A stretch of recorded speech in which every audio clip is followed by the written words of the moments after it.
Or you trade 6 guys like these this offseason, you're going to shake up the whole game of baseball.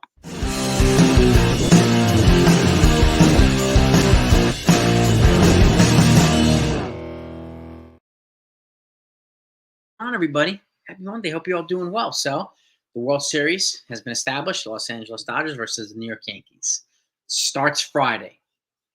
Dodgers do have home field advantage because they have the best record in baseball. The Yankees have second best record in baseball. So, first 2 games in LA, the next 3 games in New York. The last 2 games, if it goes that far, back in LA. I'll preview that in a few minutes, but I want to talk about 6 players.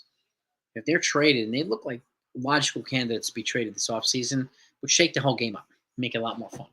So I'm going to continue to put out a lot more stuff. I got a lot of content coming even in the offseason. So if you're a baseball fan, or especially a Yankee fan, you're not subscribed to this channel, please hit that subscribe button.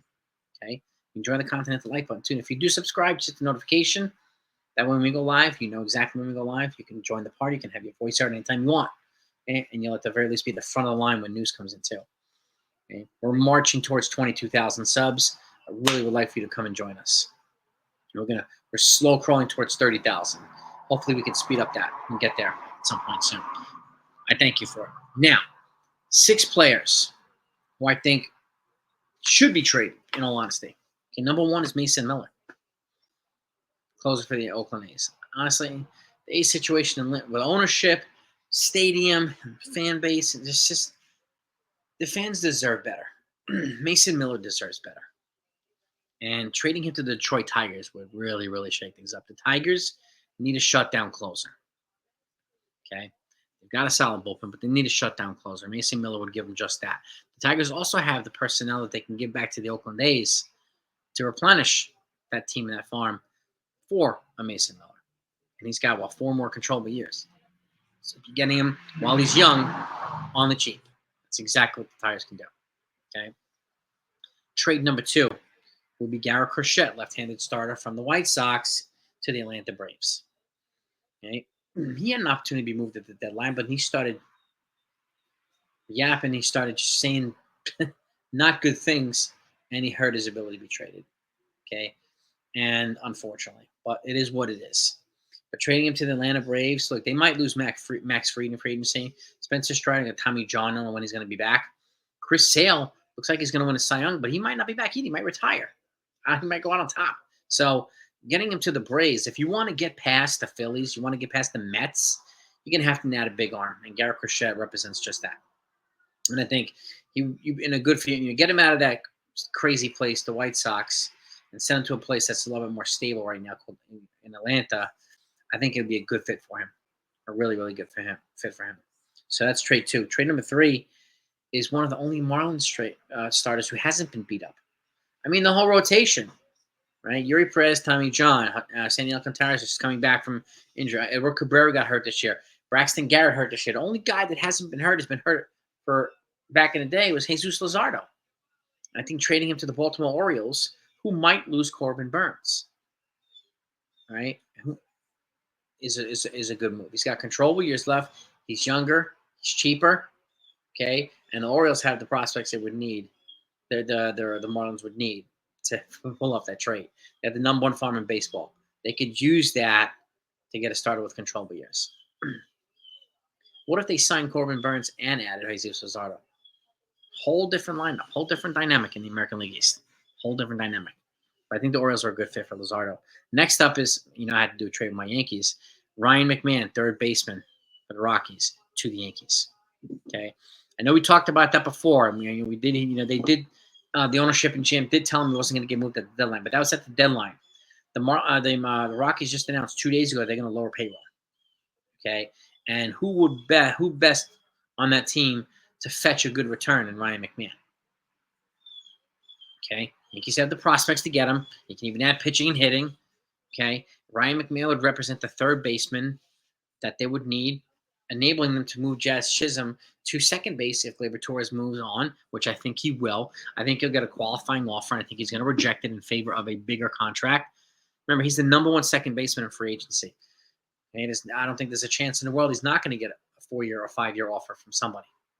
And it's going to, even though he says he wants to be a Yankee for life, you put that an extra $50, $60 million, maybe even more than that, on the table, I doubt he's going to say no. So, again, moving Jazz Chisholm to second, where he's better defensively, you add Ryan McMahon there. And Ryan McMahon also is a good contact hitter with some power who could be our left-handed hitting number 4 batter. We've been rotating in and out of the 4 spot without any consistency, whether it be Austin Wells, who was decent in the season, but he disappeared in the postseason. Jazz Chisholm hasn't had enough time there. Anthony Rizzo, I don't think he'll be back. Ryan McMahon represents a good logical player, lefty guy, to put in between Aaron Judge and Giancarlo Stanton. And he would solidify that side of the infield defense while we get stronger on the other side too. So McMahon to the Yankees. Trade 5 would be Devon Williams, closer for the Brewers, to the Los Angeles Dodgers. Add to an already stout bullpen. They're in the World Series, okay? But the fact is, too, they had the bullpen in a couple games. That's an easy way to wear out your pen, okay? And adding in an elite arm like Devon Williams would really, really strengthen that bullpen on the Los Angeles Dodgers side, okay? They've had some injuries along the way, too. Bristol Gratterall and some of these other guys. Yeah, I mean, there's a chance that Clayton Kershaw might not be back, and don't know. Okay, but I have no questions about their offense. Their offense is super elite. My question is about the rotation, because it's been pretty decimated by injuries, and which puts a heavier load of pressure on the bullpen. So they could use a guy like Devon Williams for the Dodgers. And lastly would be Ryan Helsley, closer from the Cardinals, traded to the Phillies to replace Carlos Estevez. Okay. And Carlos Estevez would be a nice fit to come back to Phillies, but I don't know how they feel after you gave up that grand slam to Francisco Lindor. Sometimes hits like that change people's minds. So I'm not saying they have, but Ryan Helsley, I think, could use a good change of scenery too. The Phillies have what it takes. David Dombrowski's a GM. He's not afraid to spend in trades or free agency. I think it's a good fit. But I think those 6 trades right there would really shake things up in the game. You let me know what your thoughts are. Okay. Would you make any of those trades? Or are there other trades we're not thinking about we should be thinking about? Put them in the comments. We'll talk about it. Okay? Now, previewing the Yankees-Dodgers World Series. I'm going to wait until the roster comes out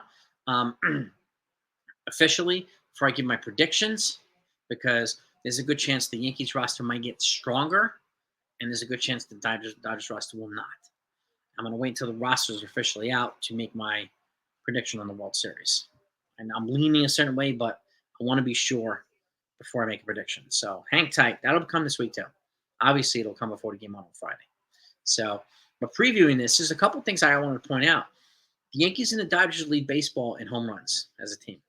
They also lead baseball in walks as a team. So they not only display power, they also display plate discipline. Okay? And that is a pretty unique feature there. Okay? Their offenses are clearly at the top level. Even though, Freddie Freeman's had a little bit of injury over the last month or so, they got Teoscar Hernandez lighting the world on fire. Now they got Tommy Edman doing this thing. Kike Hernandez. So they've got to, and then you add Mookie Betts, you'd add Shohei Ohtani to that. That offense is going to be hard. And you saw how they played the Mets.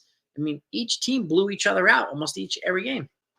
One team was scoring 10, the next one was scoring 10 the other game. Like, it was crazy. But you just saw the potential of their offense. Okay? Where they're a little hurt is the starting rotation, like I said. And that's just where could have a crack in their armor. But we'll see. Now, the Yankees, on the other hand, their offense, and Aaron Judge, Yankees have done this all postseason without Aaron Judge really contributing much. Okay, he did hit the back-to-back home runs with Stanton the other day, which is great, but he's been struggling most of the postseason. Okay, and if he heats up, along with Stanton and Soto, and then you add these other guys like Volpe, who's doing well now, and Gleyber Torres, and you had Verdugo, you had Jazz and Austin Wells. This is going to be the makings of a massacre. And the Yankees do have the depth edge, I think, in pitching, starting pitching. So, and there's a chance they could add Nestor Cortes to that. I'm hearing reporting that he's probably going to be added to the World Series roster. And if he does, that could be a whole change of dynamic for the Yankees. I'm going to wait until it actually happens before I give my prediction. So, but it's going to be, I think it's going to go 6 or 7 games. I would be shocked if the Yankees, let's just say the Yankees win the World Series, or the Dodgers, either one. I'd be shocked if the World Series is won by any team in New York. I don't see either one of these teams losing in 4 games or 5. And that's what is going to have to happen in order for the World Series to be won by any team in New York. So I see the World Series being won in LA. Okay. Now, if the Yankees or one of these teams or the Dodgers just decide to light the world on fire and sweep the other team, then so be it. Right. I don't see it happening because of the firepower on both sides, but you never know. You never know. You can't rule anything out. So, but I know I'm rooting for. I'm rooting for the Yankees. But I'm going to wait until the rosters come out to see what modifications are made, what tweaks are made before making my final prediction. But you let me know what your thoughts are. Who do you think will win? Or do you want to wait till the roster comes out too? Let's talk about this. I mean, give me an idea. Who in any of those trades? Any of those trades appeal to you? These are simple. I didn't give a package back yet. I'm gonna do later on. I'm gonna do MLB free agent predictions. I'm gonna do trade predictions. I'm gonna do a lot of things this offseason while we're covering football. There's not gonna be any down period on this channel, so get ready to have a lot of fun. Okay, but give me your thoughts. Let's talk about it while we wait a couple of days and relax. We'll take a breath now. The Yankees are in the World Series, baby. Despite all the haters and all the propaganda that was spread all this year by beat writers and other YouTube channels and all this stuff. Yeah. They didn't go to the World Series despite Boone, despite Cashman. I think they went to the World Series despite the haters, despite the propagandists. That's why I see it.